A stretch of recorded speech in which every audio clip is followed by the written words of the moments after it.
Olá, galera, tudo bem? Voltamos para continuar a nossa conversa sobre o Estatuto da Pessoa com Deficiência, ou a Lei Brasileira da Inclusão, como queiram, Lei Federal número 13.146 de 2015. No nosso último bloco, conversamos sobre o direito à vida, o direito à habilitação e à reabilitação e o direito à saúde. E a gente vai continuar conversando sobre direitos fundamentais. A gente entra nessa aula falando do direito à educação. E a educação, que é direito de todos, um direito social, constitucionalmente já imposto aí, a gente vai precisar garantir o acesso da pessoa com deficiência a um sistema educacional que seja inclusivo, que a gente se preocupe com a qualidade do que vai ser ofertado e ainda promova toda e qualquer adaptação necessária para garantir que a pessoa com deficiência vai aprender e vai ter acessibilidade ao conhecimento, acessibilidade às estruturas físicas, acessibilidade na comunicação e garantindo a ela um atendimento diferenciado durante a jornada para que ao final todos possamos ter os mesmos resultados. Esse é o princípio do direito à educação, a ideia da equidade, dar condições diferentes no início do processo, buscando como resultado um resultado igualitário para todas as pessoas, que é o sucesso escolar, a consolidação das aprendizagens. Tranquilo isso? Então, sem delongas, vamos para o nosso capítulo de número 4, e é o direito à educação. Começa no artigo de número 27. A educação constitui direito da pessoa com deficiência e é assegurado à pessoa com deficiência um sistema educacional inclusivo. O que é isso, professor Carlinhos? Ele vai estar em todos os sistemas educacionais, incluído e respeitado em sua diversidade. Isso, em todos os níveis. Quais são os níveis? A educação básica e também a educação superior. Então, onde houver educação, haverá educação especial.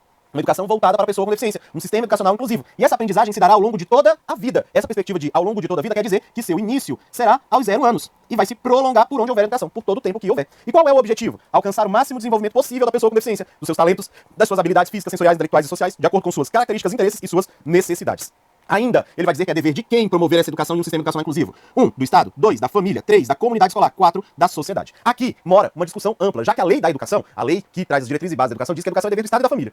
Aqui ele acrescenta esse dever a toda a comunidade escolar, que é quem está envolvido diretamente com o estudante e a escola, e também a sociedade como um todo. Então, ele traz a perspectiva que é dever de todos, Estado, família, comunidade e sociedade, garantir esse sistema educacional inclusivo com educação de qualidade e protegendo as nossas crianças com deficiência de toda forma de negligência, violência e também de discriminação. Então, vamos lá para esse parágrafo único, entender um pouquinho mais dele. É dever de todos, né? Assegurar a educação com qualidade à pessoa com deficiência, deixando-a a salvo e protegendo-a de toda forma de violência, negligência e também discriminação. Beleza? Vamos para o nosso artigo de número 28. O artigo 28, gente, ele traz as incumbências que o poder público tem para a garantia desse sistema educacional inclusivo. São inúmeras incumbências, são muitas mesmo. Você vai notar que são vários slides dedicados a trazer essas incumbências. E aí a regra é a seguinte: essas incumbências, que é o poder público que vai aí ofertar ou fiscalizar, elas devem ser ofertadas tanto nas escolas públicas quanto nas escolas privadas. Hoje, professor Carlinhos, como que é uma incumbência do poder público e é obrigatório na escola privada? O poder público, ele regula a escola privada. Então, se a escola privada não está a ofertar algo ligado a esse sistema educacional inclusivo, o poder público pode retirar o credenciamento ou autorização de funcionamento. Esse poder regulatório faz com que, mesmo que seja uma competência do poder público, seja obrigatório tanto na escola pública quanto nas escolas privadas. Apenas há duas exceções, eu vou já tratá-las quando estiver falando aqui, que é a educação bilíngue e também as pesquisas para desenvolvimento de novas técnicas. Essas duas só são obrigatórias nas escolas públicas. E nas provas, o que cai? É incumbência do poder público, garantindo nas escolas públicas e privadas, educação bilíngue. Aí vai estar errado porque isso é obrigatório apenas na educação pública. Fechado? Mas não se preocupe, nós vamos tratar todas as incumbências aqui. Em regra, elas trabalham com o quê? A ideia de garantir a acessibilidade dos nossos estudantes ao conhecimento. Isso com acessibilidade física, acessibilidade comunicacional, acessibilidade das técnicas, a oferta de tecnologias assistivas. Tudo isso é característico aqui do nosso artigo de número 28. E eu tô com você, vamos juntos dar uma olhada na tela.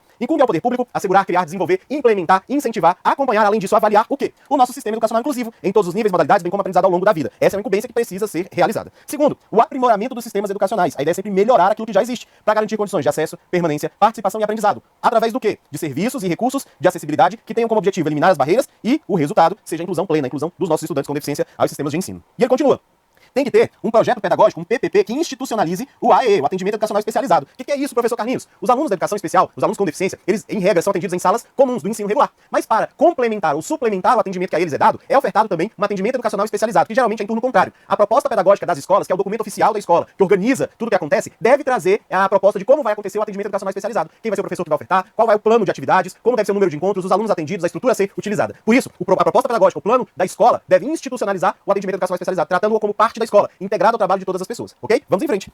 Assim como também os demais serviços e adaptações razoáveis para atender as características dos estudantes com deficiência, garantindo a ele pleno acesso ao currículo em condições de igualdade, promovendo a conquista e o exercício de sua autonomia. A grande ideia, o foco aqui, então, é a oferta de um atendimento educacional especializado que seja institucionalizado e não isolado da escola. Tranquilo? Número 4, oferta de educação bilíngue como primeira língua, na modalidade escrita da língua portuguesa, como segunda língua, nas escolas, classes bilíngues e escolas inclusivas. Aí lembrem-se que eu falei lá no comecinho do nossa aula sobre direito à educação? Esse aqui, ó, é só para as escolas públicas, beleza? Esse aqui é só para as escolas públicas. Então vou voltar aqui, caneta. Esse aqui, somente para as escolas públicas. Essa não é uma exigência para as privadas. Elas poderão fazer, Carlinhos? Sim, mas por que é só para a pública? Imaginem que é desarrazoável. Não é razoável você ofertar educação bilíngue. Por quê? Por conta dos custos operacionais que isso vai ter à escola privada e ao pouco envolvimento dos estudantes. Então por isso concentra-se isso dentro das escolas privadas. Eu nem sei se essa palavra existe, desarrazoável. Depois eu vou descobrir se isso existe. Então, na verdade é não razoável, né? Eu vou depois verificar se essa palavra existe ou se eu estou aqui fazendo o meu momento Machado de Assis, que é o quê? Inventando verbetes para a nossa língua brasileira. Professor Carlinhos, você inventa. Ó, desarrazoável é aquilo que não é razoável, mas não é não é desrazoável. Beleza? A palavra. Professor Carlinhos, a parte boa de você ter um dicionário no seu celular é que você consegue ver isso instantaneamente. Galera, então, desrazoável é aquilo que não não é razoável. Então não é razoável a escola privada arcar com o custo da oferta da educação bilíngue. Por isso não tá aqui. Bem como as pesquisas que vão estar na nossa próxima tela, a gente vai continuar falando dessas incumbências que o poder público tem para a garantia do sistema educacional inclusivo. Vamos juntos? Olha lá. Adoção de medidas individualizadas e também medidas coletivas em ambientes que vão maximizar o desenvolvimento acadêmico e social do aluno. Então a ideia é ter medidas e adoção de medidas que estejam adequadas ao atendimento do nosso estudante, favorecendo aí acesso, permanência, participação e aprendizado. Aí, voltamos aqui a outro que só tem nas escolas públicas, que são as pesquisas voltadas para o desenvolvimento de novos métodos e de novas técnicas. Isso aqui também, somente nas escolas públicas, ele é obrigatório. O poder público não vai exigir das escolas privadas o desenvolvimento de pesquisas que busquem novos métodos e técnicas e materiais. Isso também é incumbência somente das públicas. Fechado? Siga em frente. Planejamento de estudo de caso, que elabora um plano de atendimento especializado, organiza os recursos e serviços de acessibilidade, de usabilidade pedagógica, os recursos de tecnologia assistiva. A ideia é você reconhecer, é o reconhecimento prévio das necessidades do aluno e trabalhar para que essas necessidades sejam supridas, para que a gente possa garantir a melhor forma de atendimento desse estudante e acessibilidade ao nosso conhecimento. Participação dos estudantes e suas famílias nas diversas instâncias de atuação da comunidade escolar. A ideia aqui é que haja uma participação em uma gestão democrática. Todos participam dos processos decisórios e, assim, a relação de pertencimento na escola para que a gente tenha melhores resultados. Ainda a incumbência do poder público, a adoção de medidas de apoio que favoreçam o desenvolvimento dos aspectos linguísticos, culturais, vocacionais e profissionais, levando em conta talento, criatividade e interesse do nosso estudante com deficiência. A ideia aqui de valorização da pessoa com deficiência para que ela se reconheça parte deste processo. Adoção de práticas pedagógicas inclusivas, também com programa de formação inicial e continuada para professores e de atendimento educacional especializado. A ideia é sempre aperfeiçoar o trabalho desenvolvido. Por isso, garantir formação inicial e formação continuada. E isso vai ter, com certeza, como resultado, melhor trabalho. Formação e disponibilização de professores para o AE, também como tradutores e intérpretes de Libras, guia, intérprete e de profissionais de apoio. A ideia aqui é eliminar as barreiras comunicacionais, e é o mesmo do daqui de baixo, que também tem a mesma ideia, tá bom? Que além de formar e disponibilizar professores, você também precisa ofertar Libras, Braille e outros recursos para que tenha maior número de oportunidades para que as mensagens possam ser efetivas. Então, ampliar as habilidades funcionais e promover autonomia e participação. Só que aqui eu te peço um cuidado. A gente falou de oferta de Libras, falamos da oferta de Braille, mas eu não falei da oferta de educação bilíngue. Tem que ofertar Libras na pública e na privada, mas a educação bilíngue só na pública. Beleza? Então as provas brincam com isso aqui, por isso eu tô te chamando a atenção, porque parece confuso, mas não. Educação bilíngue é Libras como primeira língua e português escrito como segunda língua. Então há classes e escolas que trabalham com o bilinguismo ligado ao aluno surdo, deficiente auditivo. Já aqui estamos falando de uma tradução simultânea para que o aluno se sinta incluído dentro de uma classe regular, não uma classe bilíngue. Tudo bem? Vamos seguir em frente?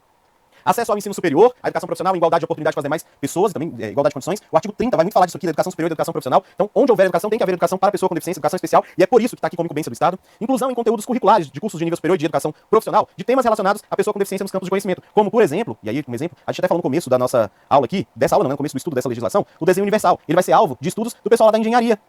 Vai ser alvo de estudos do pessoal da arquitetura. Por quê, professor Carlinhos? Porque no desenvolvimento das estruturas, na projeção daquilo que vai ser feito, é preciso garantir o acesso a todas as pessoas sem necessidade de adequações. Então, vai se incluir conteúdos curriculares na formação dos profissionais. Garantir ainda acesso da pessoa com deficiência em igualdade de condições aos jogos, atividades recreativas, esportivas, de lazer dentro do sistema educacional. O acesso tem que ser garantido a todas as atividades e em igualdade de condições a essas aqui descritas. Acessibilidade a todos os estudantes, também aos trabalhadores, integrantes da comunidade, às edificações, aos ambientes e às atividades que vão ser desenvolvidas. Essa acessibilidade aqui, em regra, ele está falando da acessibilidade física do prédio, né? Todos devem ter um espaço onde possam se deslocar por todos os itinerários que o espaço possui.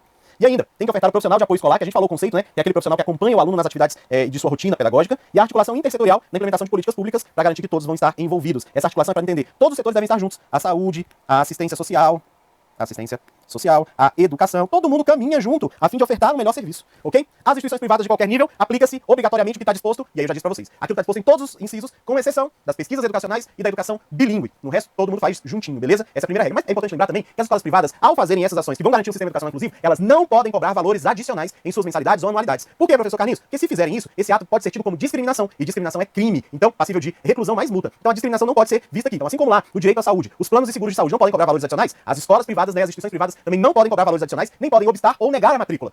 Criar um obstáculo, por exemplo, eu só posso te matricular se você passar em um teste de conhecimento, ou eu só posso te matricular se você tiver um auxiliar e o seu pai contrate auxiliar. O aluno não pode vir sozinho, então não pode obstar a matrícula. Se necessitar do profissional de apoio, a escola tem que arcar com isso. E aí vai cobrar mais do pai daquele aluno com deficiência? Não. Os custos serão rateados nos custos de toda a escola e não de apenas uma pessoa. Fique atento a isso, tá bom? Vamos lá. É vedada a cobrança de valores adicionais de qualquer natureza nas mensalidades, anuidades ou matrícula no cumprimento dessa determinação. Lembrando, isso aqui pode configurar, como eu disse, discriminação. E na disponibilização de tradutores e intérpretes de Libras, que a gente falou, né? Tem que colocar esses tradutores e intérpretes para eliminar as barreiras comunicacionais. A gente vai precisar lembrar, se for para atuar na educação básica, ele tem que ter no mínimo, um ensino médio completo e um certificado de proficiência em Libras. E se for para atuar na educação superior, professor Carlinhos, na graduação e na pós-graduação, aí tem que ter um curso de nível superior com habilitação prioritariamente em tradução e interpretação em Libras. Então é bem tranquilo, para atuar na educação básica, tem que ter educação básica completa, que é o ensino médio completo, mais um certificado de proficiência, que é um certificado que diz que você sabe traduzir e interpretar Libras. Já para atuar na graduação, na pós-graduação, que são cursos de nível superior, você tem que ter nível superior, prioritariamente, né? Em tradução e intérprete de Libras. Beleza, fechado isso? Agora, a gente cai direto no artigo 30. Por quê, professor Carlinhos? Porque o artigo 29 ele foi vetado. E do que tratava o artigo 29? Ele tratava de uma porcentagem de vagas reservadas à pessoa com deficiência em instituições de educação superior e de educação profissional. Foi vetado porque era impossível conseguir quantificar isso e organizar a logística disso. Hoje, com a lei das cotas, isso já está atendido lá dentro da lei das cotas. Então, o artigo 29 não existe no estatuto e a gente vai direto para o artigo 30. Já vou te explicar o que ele trata. Ele fala das instituições de educação superior e também das instituições de educação profissional. Ele vai falar desde o ingresso até a conclusão. Então, desde a inscrição do processo seletivo, que deve ter campo para que a pessoa com deficiência demonstre qual necessidade ela tem e qual recurso ela necessita para realizar a prova do processo seletivo, como, por exemplo, prova ampliada, como, por exemplo, prova em braille, como, por exemplo, alguém que acompanhe ela, um ledor para fazer a prova. Ainda pode solicitar dilatação de tempo. Pode solicitar isso também ao longo do curso, para ter incluído ali o seu acesso durante a formação inteira. Também, gente, vai ter que ter um atendimento prioritário nas instituições de educação superior, correção diferenciada dos seus textos discursivos, já que a pessoa que tem deficiência auditiva, ela não escreve da mesma forma que uma pessoa que não tem deficiência, já que ela utiliza símbolos, né? Então é uma tradução da língua brasileira de sinais para o português escrito, por isso há uma diferença que precisa ser respeitada no ato da correção. Vamos dar uma olhada no artigo de número 30. Nos processos seletivos para ingresso e permanência, nos cursos oferecidos pelas instituições de ensino superior e de educação profissional, devem ser adotadas as seguintes medidas. Primeiro, um atendimento preferencial nas dependências das instituições de ensino superior e também nos seus serviços. Na hora do formulário de inscrição para o exame, tem que ter um campo específico onde a pessoa com deficiência diga qual é o recurso de acessibilidade e tecnologia assistiva que ela precisa para participar. Então, estou me inscrevendo e pergunto, você é pessoa com deficiência ou não? Se você é pessoa com deficiência, marca. Aí ele vai dizer o que você precisa para realizar a prova. Tem que ter esse formulário, tá bom? Tem que ter prova em formato acessível para atender a necessidade do candidato. Recurso tem que ser disponibilizado, mas lembrando, tem que ser previamente solicitado e escolhido pelo candidato com deficiência. Obviamente ele vai precisar comprovar através da entrega de laudo, né? Mas ele precisa solicitar e comprovar isso. Dilatação de tempo. A prova tem 3 horas, mas ele demora mais por conta da sua deficiência. Ele pode solicitar essa dilatação de tempo, um pouco de tempo a mais? Pode, desde que peça previamente e comprove a sua necessidade. Então, ó, mediante prévia solicitação e comprovação da necessidade. Isso aqui, ó, é tanto para o exame de ingresso, tá bom? Quanto nas atividades acadêmicas. Depois, no curso, você também pode pedir essa dilatação de tempo. Os critérios da avaliação das provas escritas, como eu disse para vocês, e da redação, eles vão considerar a singularidade linguística da pessoa com deficiência no domínio da modalidade escrita da língua portuguesa. E ainda, todo edital e suas certificações devem ser traduzidos em Libras para atender as nossas pessoas com deficiência, especialmente aqueles com deficiência auditiva. Tudo bem? Tranquilo até aqui? Finalizamos então o direito à educação, que vai do artigo 27 até o artigo 30, cobrado em inúmeras provas, e a gente cai agora no direito à moradia. É isso mesmo. Toda pessoa com deficiência tem direito à moradia digna, né? Ela tem o direito de estar junto à sua família, direito de estar próximo aos seus. Então, esse direito à moradia vem falar muito disso. E ele traz ações afirmativas para que a pessoa com deficiência possa ter a sua própria casa. Essa é a grande ideia, tudo bem? E além disso, a gente vai resgatar aspectos de legislações que já existiram, que como, por exemplo, a lei da acessibilidade, a lei 10.098, vão tratar desses prédios que são de uso privado, que são a moradia da pessoa com deficiência, mas geralmente de uso coletivo, como, por exemplo, um residencial, onde nós temos vários apartamentos. Então, um edifício com vários apartamentos. Aí tem que tratar-se de acessibilidade, itinerário que leve de um apartamento a todos os outros, a área comum, a rua e a outras edificações caso necessário. O direito à moradia vem falar muito disso e é isso que a gente vai tratar a partir de agora. Veja só, a pessoa com deficiência tem direito a uma moradia digna no seio de sua família natural ou de sua família substituta, pode ser com seu cônjuge ou companheiro ou ainda desacompanhada, pode ser em moradia para a vida independente da pessoa com deficiência ou ainda em residência inclusiva. Lembrando, esses dois conceitos a gente já trabalhou, né? A residência inclusiva é ofertada pelo SUAS, aqueles que necessitam de um espaço porque não tem condições de autossustentabilidade, ou casas adaptadas e adequadas para a vida da pessoa com deficiência. O poder público, ele vai adotar estratégias para criar e manter moradias para a vida independente da pessoa com deficiência. Então sempre vai ter programas para garantir a maior acessibilidade e adequação possível às residências das pessoas com deficiência. A proteção integral da residência inclusiva, que é aquela do SUAS, será prestada aqui, no âmbito do SUAS, a pessoa com deficiência em situação de dependência, que não dispõe de condições de autossustentabilidade, que tenham vínculos familiares fragilizados ou rompidos. A gente falou disso, né? Nessa residência, a gente vai ter o papel do cuidador, que não apareceu nos conceitos, mas vai ter um cuidador para auxiliar a pessoa com deficiência, tá bom? Aqui, mora um dos artigos que mais é cobrado. Então vamos entender. O Estado tem também na habitação um direito social. Então ele vai criar habitações, ele vai financiar habitações privadas com dinheiro público. Quando houver, então, programas habitacionais realizados pelo poder público ou financiados pelo poder público, a gente vai ter que ter reserva de vagas para a pessoa com deficiência. 3% das vagas das habitações disponibilizadas vão ter que ser ofertadas para a pessoa com deficiência. Isso, por apenas uma vez. Para a pessoa com deficiência é o seu responsável, tá legal? E aí, a gente vai se preocupar, inclusive, com financiamento que esteja dentro dos valores que a pessoa com deficiência possa pagar. Então pode, inclusive, ser subsidiado, pode ser reorganizado essa ideia do financiamento para que a pessoa com deficiência tenha sua própria moradia, tudo bem? Vamos conversar sobre isso? Olha aí, ó. Nos programas habitacionais públicos ou subsidiados com recursos públicos, a pessoa com deficiência ou seu responsável, ele goza de prioridade na aquisição da moradia própria. E olha aqui os requisitos. Tem uma reserva mínima de 3% das unidades para a pessoa com deficiência para essa aquisição prioritária. Em caso de edificação multifamiliar, onde várias famílias vão morar, o exemplo lá, gente, daquele residencial que eu falei pra vocês, né? Há a garantia de acessibilidade no uso das áreas comuns das unidades do piso térreo e de acessibilidade ou adaptação aos demais pisos. Tem que garantir itinerários que levem a pessoa com deficiência a todos os espaços daquele residencial, daquela edificação multifamiliar. Tem que ter equipamentos urbanos comunitários acessíveis, também uma característica. E uma elaboração de um projeto técnico que permite a instalação de elevadores, o que vai facilitar aí o deslocamento da pessoa com deficiência. Esse direito da prioridade que a gente falou da pessoa com deficiência, isso só pode ser utilizado uma única vez. Cuidado, beleza? Porque a prova, eu já vi uma prova, acho que foi do TJ Ceará, que diz que ele é ilimitado. Não, não é. Apenas uma única vez poderá ser utilizado, tá legal? E aí, sobre o financiamento que eu disse, nos programas habitacionais públicos, os critérios de financiamento devem ser compatíveis com os rendimentos da pessoa com deficiência e sua família. Caso não haja pessoa com deficiência interessada, aí eu posso disponibilizar às demais pessoas as unidades que foram reservadas. Então lembrando, a gente faz reserva de 3%, mas não tem ninguém interessado com deficiência. Pode disponibilizar para outras pessoas, não vai ficar lá esperando a pessoa com deficiência aparecer não. Tudo bem? Bem tranquilo. É uma regra até razoável, né? Cabe ao poder público fazer o quê? Para garantir este direito à moradia, esse direito à habitação, adotar providências necessárias para cumprir esses artigos que conversamos, do direito à moradia digna, e ainda a prioridade na oferta dessas moradias nos programas públicos e subsidiados com dinheiro público, e ainda divulgar para os agentes interessados e beneficiários a política habitacional prevista nas condições das leis federais, estaduais, distritais e municipais, com ênfase nesses critérios de acessibilidade. E aí, galera, tranquilo? Nesse bloco, a gente conversou sobre o direito à educação e o direito à moradia. No próximo bloco, a gente volta para começar o nosso trabalho falando do direito ao trabalho. É isso mesmo, próximo bloco, direito ao trabalho, que dentro dele vai falar de habilitação e reabilitação profissional, e a gente vai para muitos outros direitos, como direito à acessibilidade, transporte, lazer, cultura, tem muita coisa ainda por vir. Eu espero por você na nossa próxima aula. Um forte abraço, fiquem com Deus e até breve, gente. Tchau, tchau.